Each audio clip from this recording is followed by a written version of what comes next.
En la siguiente pregunta, también que se realizó en el accidentado médico de 2013, ¿cuál es la secuela más común de la encefalopatía por hiperbilirrubinemia neonatal? ¿No? O sea, la ictericia neonatal, ¿no? Todos sabemos que la causa más frecuente de ictericia en nuestro medio y en cualquier parte del mundo es la ictericia multifactorial, ¿no? Ya, alternativa A, retardo mental; alternativa B, coriatetosis; alternativa D, ceguera; alternativa D, hemiparesia; alternativa E, ambliopía. Entonces, cuando hablamos de encefalopatía por hiperbilirrubinemia neonatal, estamos diciendo que este paciente obviamente ha tenido valores muy altos de bilirrubina, y eso ha permitido que tenga compromiso a nivel neurológico, ¿no? Entonces, ¿qué cosa, de manera así sucinta, qué cosa es ictericia? Se define como una concentración en suero más de 5 miligramos por decilitro. A partir de este valor ya es evidenciable clínicamente en el paciente. Y las bilirrubinas normalmente, o la manifestación clínica de la ictericia, es siempre de presentación cefalocaudal. Mientras más bajo sea la ictericia, más alto es el valor de la bilirrubina. La bilirrubina total aumenta en los primeros 2 a 3 días, luego declina. El prematuro obviamente tiene 8 veces más probabilidad de hacer bilirrubina directa, más de 20, que uno a término. Entonces, cuando hablamos de hiperbilirrubinemia, se puede producir, ¿por qué? Por aumento de la producción de bilirrubina, por disminución en la conjugación de las bilirrubinas, o por disminución en la captación hepática, ¿no? Entonces, la hiperbilirrubinemia conjugada neonatal es menos común. La más frecuente que sea la hiperbilirrubinemia predominio indirecta o no conjugada, ¿no? Por diversas causas. La mayoría de los recién nacidos ictéricos ya presentan ictericia después de los 2 días de vida, que están dentro del concepto de la ictericia fisiológica. Cuando hablamos de kernicterus, en donde existe ya valores muy altos de bilirrubina que tienen compromiso a nivel del sistema nervioso central, hay que tener en cuenta que cuando las bilirrubinas entran a nivel del sistema nervioso central, tienen una gran predilección por los ganglios basales y los núcleos del tallo cerebral. De ahí que uno de los componentes clínicos más importantes en estos pacientes son los movimientos involuntarios o los movimientos corioatetóxicos, pues, ¿no? La bilirrubina, la kernicterus se produce con bilirrubina indirecta entre 19 y 24 en el 8% de pacientes. Mientras más alto sea el valor de bilirrubina, existe más probabilidades de que el paciente haga con mayor facilidad kernicterus, ¿no? Con bilirrubina de 30 o 40, casi 3/4 partes de los pacientes hacen kernicterus. En el sistema nervioso central, la bilirrubina, ¿qué es lo que hace? Inhibe enzimas mitocondriales, inhibe la captación de drosina, o sea, esto facilita que las neuronas entre sí no hagan sinapsis. Por eso que esos pacientes son un poco más lentos, más lentos desde el punto de vista neurológico, ¿no? Y el efecto neurotóxico es dado por la bilirrubina junto con la albúmina, ¿no? Valores bajos de albúmina hace que tenga mayor cantidad de bilirrubina disponible en sangre, y esto obviamente aumenta su mayor compromiso a nivel neuronal. Entonces, en el kernicterus, en el recién nacido prematuro podemos ver ya con valores de 18, y en el recién nacido a término, el encefalopático neonatal se da entre el segundo y el quinto día. En el prematuro puede darse después del 7º día, o sea, clínicamente es un poco más lento, pero obviamente es más agresivo y de peor pronóstico en el prematuro. Tiene varias manifestaciones. En la forma aguda solamente va a haber pobre succión, ¿no? En los 2 días, aumento del tono muscular o opistótonos, ¿no? Y luego en fases más tardías, hipertonía y convulsiones, ¿no? La forma crónica, definitivamente los movimientos atetoides en la forma, o corioides, son las formas más frecuentes, ¿no? Por eso dice la forma corioatetósica. Entonces la respuesta correcta es la alternativa B, la corioatetosis, ¿no? Secundario a impregnación a nivel de los ganglios basales. En la siguiente pregunta, se denomina ictericia fisiológica a la que se inicia al punto suspensivo y alcanza un máximo de bilirrubina indirecta. Ictericia fisiológica es aquel valor de bilirrubina que se encuentra en el paciente en valores que no da ninguna manifestación clínica y que es normal en muchos pacientes. ¿Cuándo llamamos ictericia patológica? Cuando esto ocurre en el primer día de vida. La ictericia fisiológica por lo general se ocurre después de las 24 horas de vida en el paciente. Entonces, alternativa A, primer día de vida, 5-8 miligramos por decilitro. Alternativa B, cuarto día de vida, 10-12. Alternativa D, segundo tercer día de vida, 8-10. Alternativa D, segundo tercer día de vida, que son valores de 5-6 miligramos por decilitro. Alternativa E, primer día de vida, 8-10. De cajón está descartado la alternativa A y la alternativa B y la alternativa E, ¿no? Porque cuando ocurre en el primer día ya no es una ictericia fisiológica, es una ictericia patológica. Entonces, hablemos un poquito del metabolismo de la bilirrubina, ¿no? ¿Ya? Entonces, hay dos componentes, ¿no? una eritropoyesis inefectiva, ¿ya? En donde obviamente a nivel hepático se descompone el lentisulado y las proteínas en, y de ocurre el 25% que va hacia biliverdina. Y lo otro son el catabolitos o el catabolismo de los eritrocitos. Estamos hablando de los eritrocitos que se van degradando poco a poco. Este es el 75% que forman biliverdina. La biliverdina se forma, ¿no?, a través en el sistema retículo endotelial por la bilirrubina reductasa, ¿no? Y se unen muchas veces, se forma la bilirrubina y se une a la albúmina, ¿no? Estos van a nivel hepático y por una glucoroniltransferasa ya se componen en bilirrubina, los cuales se van excretando a nivel de a nivel fecal, ¿no? Entonces acá vemos, ¿no? Uno de los factores es esto acá, cuando existe mucha éstasis a nivel intestinal, ya va a aumentar la circulación enterohepática y hace que sea un círculo vicioso de la formación de bilirrubina, ¿no? Y estos pacientes que son un poco estreñidos, un poco lentos en las evacuaciones en los primeros días, se ponen obviamente mucho más amarillos. De ahí que parte del tratamiento es favorecer la evacuación en estos pacientes. Y en otros existen diversas alteraciones a este nivel, en donde permiten que estos pacientes acumulen mayor cantidad de bilirrubina, ¿no? Entonces, la ictericia fisiológica es una ictericia que se da en muchos niños, generalmente a partir del segundo día de vida. Las cifras máximas se dan en el recién nacido a término alimentados con fórmula de 13 miligramos por decilitro, y en el recién nacido a término alimentados con leche materna es un poco más alta, 17 miligramos por decilitro, y el recién nacido pretérmino alimentados con leche fórmula hasta 15 miligramos por decilitro. La ictericia exclusivamente es a expensas de una bilirrubina indirecta, o sea, no conjugada, con una bilirrubina una bilirrubina directa menor de 1.5 miligramos por decilitro. El incremento diario no debe exceder a los 5 miligramos por decilitro. La duración es inferior a una semana en el atérmino y a 2 semanas en el pretérmino. Ya es un poco más lento en el pretérmino. Entonces estos son los criterios. Entonces la alternativa correcta viene a ser en el segundo o tercer día, como ya sabemos, no debe subir más de 5 miligramos por decilitro, ¿no? Entonces la alternativa D es la alternativa correcta. En la siguiente pregunta, ¿cuál es la complicación más frecuente de la fototerapia en el neonato, ¿no? Bueno, la fototerapia es una alternativa importante dentro del tratamiento de las hiperbilirrubinemia, ¿no? ¿Ya? En la alternativa A tenemos hipotermia, alternativa B sobrehidratación, alternativa D erupción macular, alternativa D hipoglicemia, alternativa E arritmias. Primero, ¿cuáles son los mecanismos de la fototerapia? Existen dos grandes mecanismos importantes. Uno es la fotooxidación y el otro es la fotoisomerización. En la fotooxidación, ¿qué va a ocurrir? Una destrucción física de la bilirrubina en productos más pequeños y polares para ser obviamente excretados.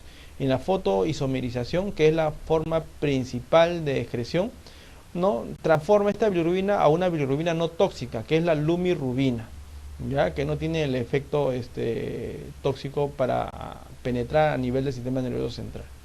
Entonces existen ciertas recomendaciones para su uso, como son: el paciente debe estar desnudo, o sea, expuesto a la mayor cantidad de piel, ya toda su piel en general, ya protector obviamente a nivel ocular para evitar que exista daño a nivel de la córnea, ¿no?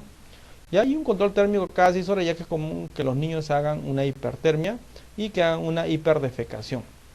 Entonces las complicaciones más frecuentes, definitivamente por el calor externo que le colocan, es el aumento de las pérdidas insensibles, la hipertermia, el daño retiniano si no ponemos un protector ocular, el aumento del tránsito intestinal y un rash cutáneo, ¿no? Y lo otro es el síndrome del recién nacido bronceado. Entonces en la fototerapia, todo esto que lleva a que el paciente se deshidrate. Entonces la alternativa correcta lamentablemente no la encontramos en la pregunta, ¿no? Entonces la complicación más frecuente de la fototerapia en muchos pacientes es la deshidratación, no la sobrehidratación, la deshidratación, que no encontramos realmente entre las respuestas. En la siguiente pregunta, ¿cuál es la actitud inmediata en un neonato con estenosis pilórica? Alternativa A, corrección de la acidosis. Alternativa B, administrar cloruro de amonio. Alternativa D, administrar resolver la estenosis por cirugía. Alternativa D, reposición precoz de líquidos. Alternativa E, administrar bicarbonato de sodio. La estenosis pilórica es una patología bastante, dentro de la patología quirúrgica en etapas tempranas de la vida, es una de las patologías más frecuentes. ¿no? Su nombre completo es la estenosis hipertrófica del píloro, donde la causa más frecuente o el signo más frecuente es la causa más frecuente de vómito en el primer trimestre de vida. Es más frecuente en el varón que en la mujer y más frecuente incluso en el varón primogénito. Se dice que ocurre 1 de cada 3 por cada 1000 recién nacidos vivos y la incidencia familiar en un 15%. O sea, antes que el papá o la mamá haya tenido estenosis hipertrófica es un factor de riesgo y es más frecuente en el primer hijo. El diagnóstico: sospecha clínica, vomitador desde la segunda, tercera semana de vida, que va aumentando rápidamente, come con rapidez, no gana peso, luce deshidratado, está irritable, está con hambre, etcétera. Y muchas veces desde el punto de vista clínico podemos palpar la oliva pilórica, ¿no? El diagnóstico se da a través de la ecografía, midiendo el largo y midiendo el ancho del píloro. Más de 14 milímetros de largo y más de 4 milímetros de ancho del píloro hace diagnóstico ecográfico, ¿no? Si existen dudas, lo cual es bastante difícil, realizar el tránsito varitado, pero con una ecografía puede ser suficiente. El abordaje inicial más importante, porque estos pacientes son vomitadores, es un vómito característico que va increciendo. O sea, por ejemplo, el primer día el paciente vomita una vez, el segundo día vomita 2 veces, el tercer día vomita 3 veces, el cuarto día vomita 5 veces y luego vomita todo lo que el niño tolera. O sea, el niño tiene hambre, llora porque tiene hambre, pero vomita todo lo que toma. Pero es un vómito característicamente no bilioso, ya que en la obstrucción pilórica el contenido gástrico no va del estómago hacia el duodeno, entonces no se mezcla con el contenido duodenal que tiene obviamente las sales biliares. Es un contenido básicamente de jugo gástrico y el paciente obviamente está irritable, lloró, tiene bastante hambre, pero el paciente no gana peso y probablemente esté deshidratado. Entonces el abordaje inicial más importante viene a ser la hidratación en estos pacientes que muchas veces van deshidratados a los servicios de emergencia. Una vez hidratados se plantea ya la confirmación con una ecografía con calma y se hace obviamente el diagnóstico quirúrgico posterior, ¿no? Pero el manejo inicial debe ser la hidratación, o sea, reposición precoz de fluidos en estos pacientes. Nadie va a entrar a operar a un paciente con estenosis hipertrófica del píloro deshidratado. Se opera al paciente en las mejores condiciones posibles, ¿no? En la siguiente pregunta, ¿cuál es la causa más frecuente de morbilidad en los recién nacidos? Tenemos alternativa A, anomalías congénitas; alternativa B, infecciones; alternativa C, ictericia; alternativa D, asfixia; alternativa E, prematuridad. Entonces esta es digamos, una respuesta básicamente dada de acuerdo a los reportes epidemiológicos. En nuestro medio y en la mayoría, ¿no?, existen 3 grandes grupos, ¿no? El primer grupo vienen a ser las asfixias, luego las infecciones y luego las malformaciones congénitas, ¿no? Entonces las asfixias neonatales vienen a ser la causa más frecuente de morbilidad. Entonces la respuesta es la alternativa D. En la siguiente pregunta, neonato de un día que presenta inestabilidad térmica, hepatomegalia e ictericia generalizada, ¿cuál es el diagnóstico más probable? A, metabolopatía congénita; B, incompatibilidad ABO; C, sepsis bacteriana; D, anemia hemolítica; E, atresia de vías biliares. Entonces estamos hablando de un neonato que presenta de repente distermia, o sea, fiebre o hipotermia, hepatomegalia e ictericia generalizada. Entonces, ¿no?, vamos a desglosar poco a poco. Una metabolopatía congénita puede producir fiebre, puede producir, pero no es lo frecuente. Lo más probable es que de repente que el paciente curse con acidosis, con hipoglicemias, etcétera, ¿no? Hepatomegalia puede producir, pero la fiebre no es un signo cardinal. La incompatibilidad de grupo, ¿no?, por ejemplo, incompatibilidad por grupo ABO, ¿produce ictericia generalizada? Obviamente que sí, puede producir, dependiendo de la severidad de la incompatibilidad, va a tener mayor o menor ictericia, ¿no? ¿Puede haber hepatomegalia? Puede haber, porque hay mayor hemólisis, puede haber incluso esplenomegalia, ¿no? Pero más esplenomegalia que hepatomegalia. ¿Tiene que haber fiebre? Definitivamente no, ¿no? La fiebre es un marcador obviamente de infección o de deshidratación. En la sepsis, que es una alternativa bastante buena. En la anemia hemolítica, al igual que en la incompatibilidad ABO, puede haber ictericia variable con hepatomegalia, esplenomegalia, pero no entra a tallar, ¿no?, la inestabilidad térmica en este paciente, ¿no? Y las 13 vías biliares, característicamente la ictericia tiene que ser una ictericia verdínica o colestásica, ¿no?, que tendría que definirse bien en estos pacientes. Entonces, vamos a hablar primero de sepsis neonatal, ¿no? La sepsis neonatal es una patología bastante frecuente, digamos que viene a ser la primera causa de hospitalización en niños en el componente de edad neonatal.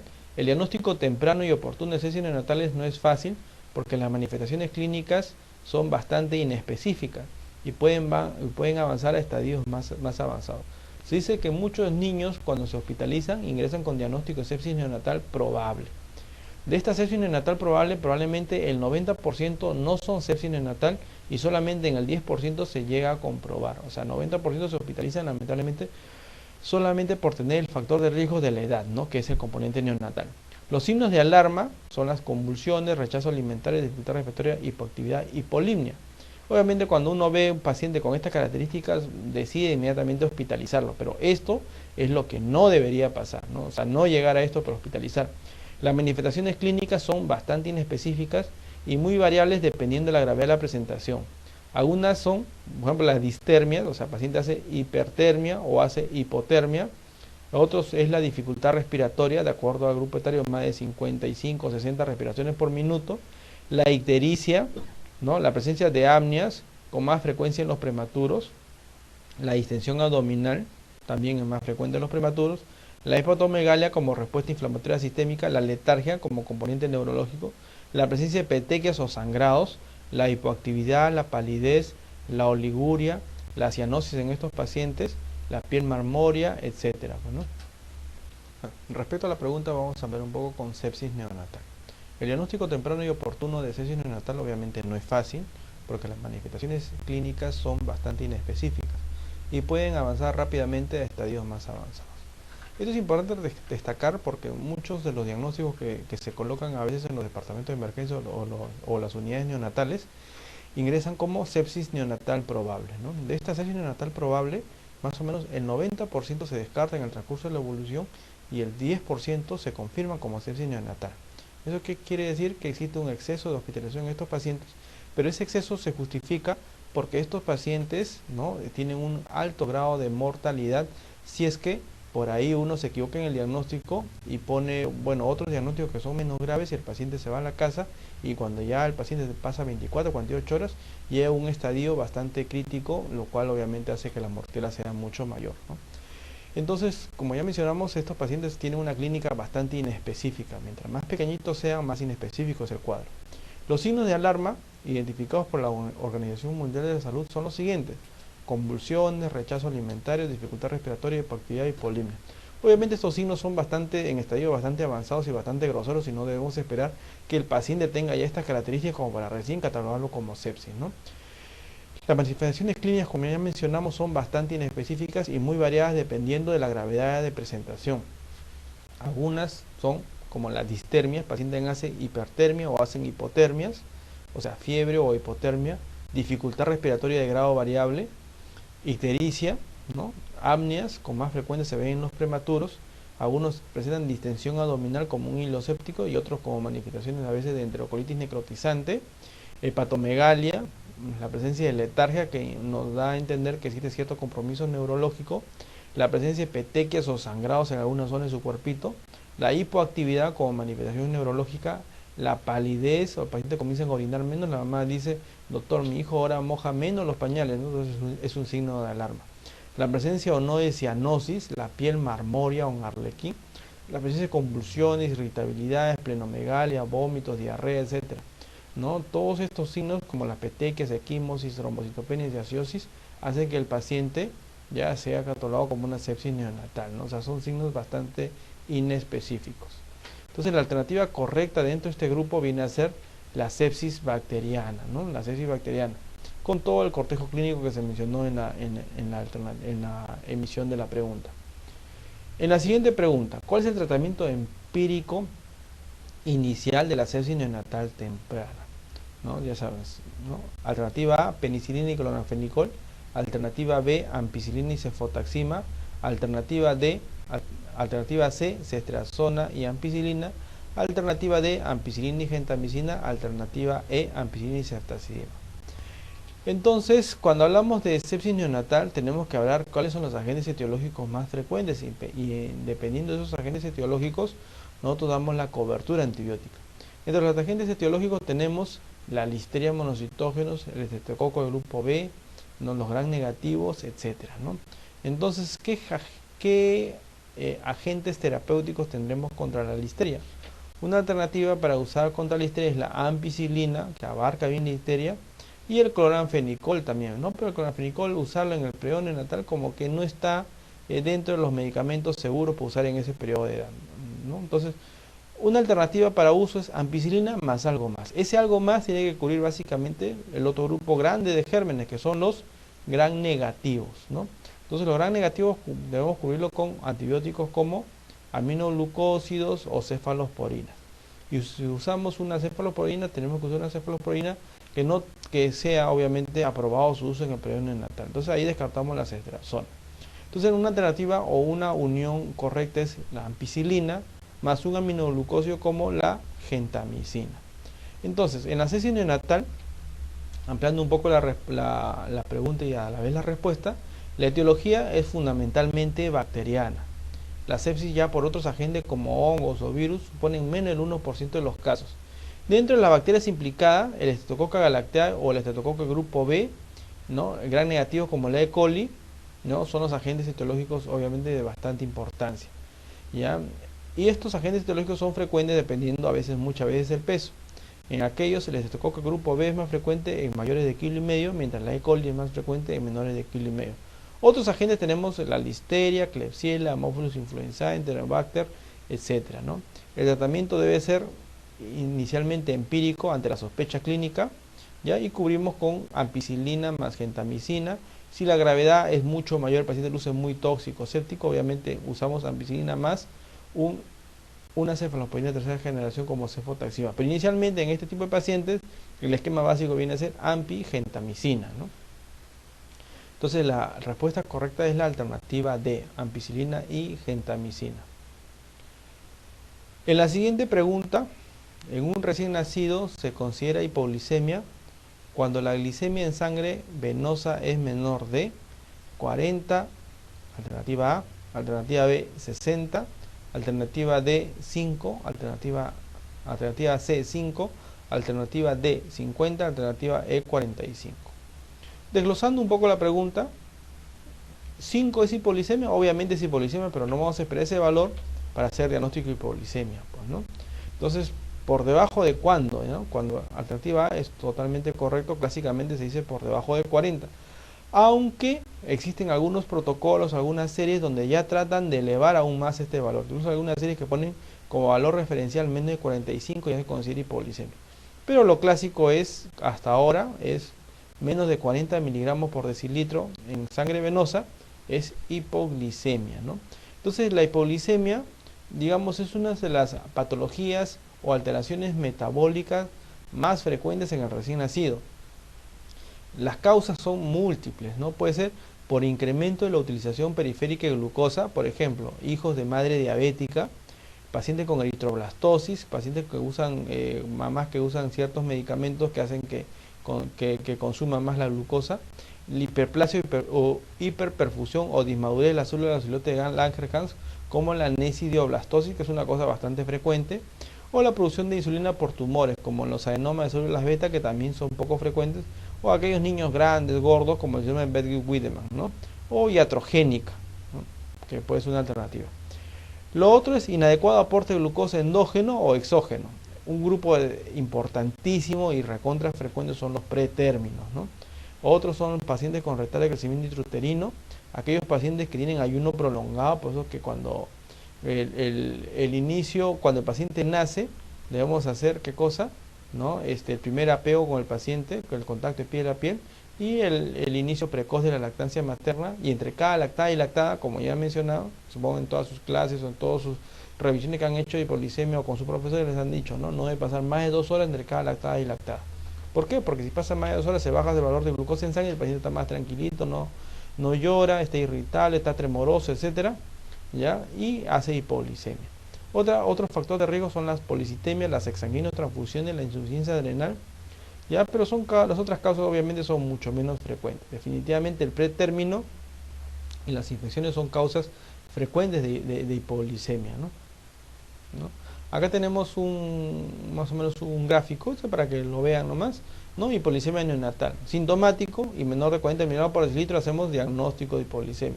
Y cuando hacemos diagnóstico de hipoglicemia, o sea, que el paciente tiene síntomas confirmados mediante una tira reactiva para ver la glucosa capilar y sale valores menores de 40, lo que hacemos es reposición endovenosa, ¿no? Con una glucosa al 10%, 2 cc por kilo, y eso es lo que le administramos al paciente para subir rápidamente, porque la glucosa es un alimento importante para la célula del sistema nervioso central, y de eso va a depender su futuro desarrollo neurológico, ¿no? Y así hacemos la valoración en estos pacientes. Entonces es importante. Síntoma de hipoglicemia: el paciente esté tremoroso, esté irritable o duerme mucho, en caso extremo convulsiona, etcétera, ¿no? Y el antecedente, de repente la mamá se quedó dormida 3-4 horas y el niño no lloró y bajó su glucosa. Comprobamos, ni bien comprobamos con la tira reactiva, ¿no? Realizamos el tratamiento lo más rápido posible, ¿no? Y tratamos de mantener obviamente por encima de ese valor para que el paciente cumpla su función neurológica normal.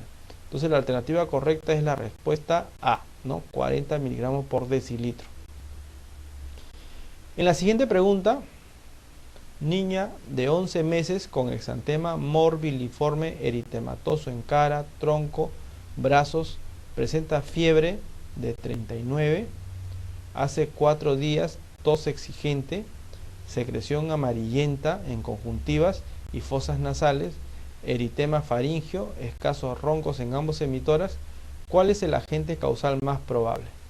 Alternativa A, virus del sarampión. Alternativa B, adenovirus. Alternativa D, C, parvovirus. Alternativa D, neumococo. Alternativa E, virus influenza H1N1. Vamos primero a desglosar un poco la pregunta. Obviamente, estos niños en estos tiempos casi no se ven, ¿no? Este es un niño, una descripción clásica del sarampión, que lo vamos a escribir posteriormente con qué. Los adenovirus, por ejemplo, pueden producir infecciones faringias, pero es poco probable que hagan otros signos adicionales, ¿no? ¿Ya? El parvovirus o el clásico signo de la cachetada, ¿no? Hacen también todo este cortejo sintomático, pero su compromiso más importante son lesiones exantemáticas, en la presencia de fiebre, pero no es poco probable que haga secreciones amarillentas, conjuntivitis, etcétera, ¿no? El neumococo, ¿no? Existen diversos tipos, entre ellos el neumococo, el agente etiológico más frecuente es el neumococo neumonía, de otitis, sinusitis, ¿ya? Y neumonía, ¿ya? Tiene otro cortejo sintomático. Y el virus de influenza H1N1 básicamente cursa con cuadro respiratorio inicialmente alto y luego baja, ¿no? Compromiso bronquial. Entonces, el exantema, ¿qué cosa es, no? El exantema es una erupción eritematosa difusa de extensión y distribución variable, habitualmente autolimitada, formada por lesiones de características morfológicas variables. Pueden ser máculas, pueden ser pápulas o pueden ser vesículas pustulosas. Ejemplo de mácula, ¿no? Por ejemplo, la Rosseola infantum, ya algunas que son lesiones más confluentes o lesiones de diversas características. Tenemos la varicela, que tiene vesículas, tiene costras, tiene úlceras, etcétera, ¿no?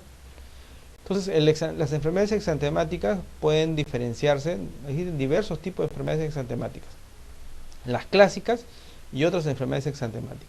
En las clásicas, a la cabeza tenemos la primera enfermedad o sarampión, la segunda enfermedad o escarlatina, la tercera enfermedad o rubiola, la cuarta enfermedad o enfermedad de Dux-Filatov, ¿ya? Y la quinta enfermedad como el eritema infeccioso y la sexta enfermedad como el exantema súbito.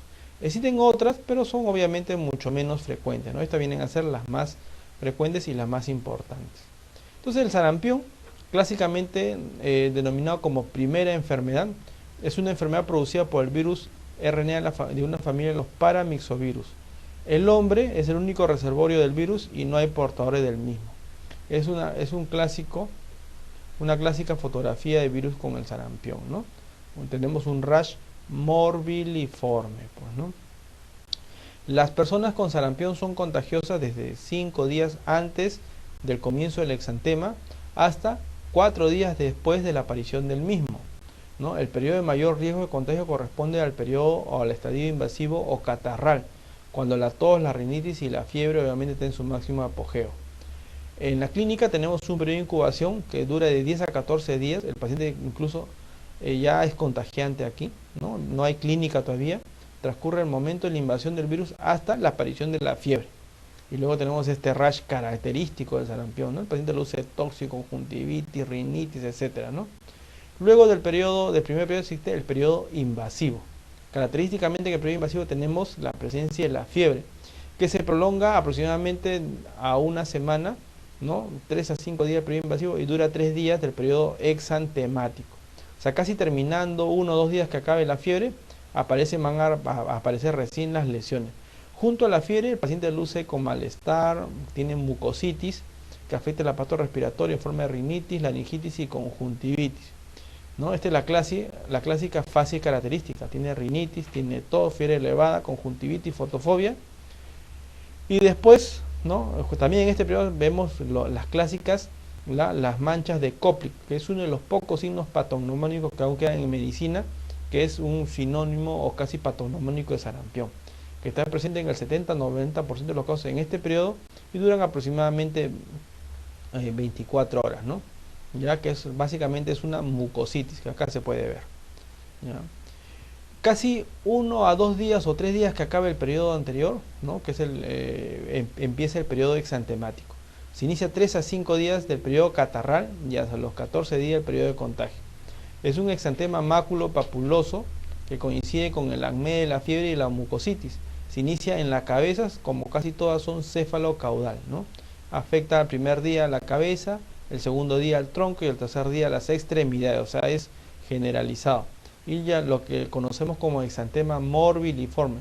La duración es aproximadamente 4 a 5 días, comienza a palidecer en el mismo sentido que surgió, ¿no? Acá tenemos un exantema morbiliforme característico del sarampión, pues, ¿no? En los primeros días el paciente está con conjuntivitis, mucositis, con bastante fiebre que dura 2 o 3 días, y después el paciente persiste con las mismas lesiones, pero ya no tiene fiebre e incluso se siente bien, ¿no? Lesiones características del sarampión. Este es un cuadro que ve el curso clínico del sarampión. Acá vemos la viremia, justo antes que aparezcan las lesiones exantemáticas, el paciente 5 días antes ya es contagioso, ¿no? Hasta 5 o 6 días después de aparecer las lesiones. Los anticuerpos aparecen más o menos los IgM al día 14 de enfermedad y los IgG comienzan a aparecer a partir del día 16 de enfermedad, ¿no? Eso es solamente para hacer diagnóstico, obviamente serológico de la enfermedad. Entonces la alternativa correcta viene a ser la alternativa A, el virus del sarampión, que da todas esas características que se han mencionado en la pregunta.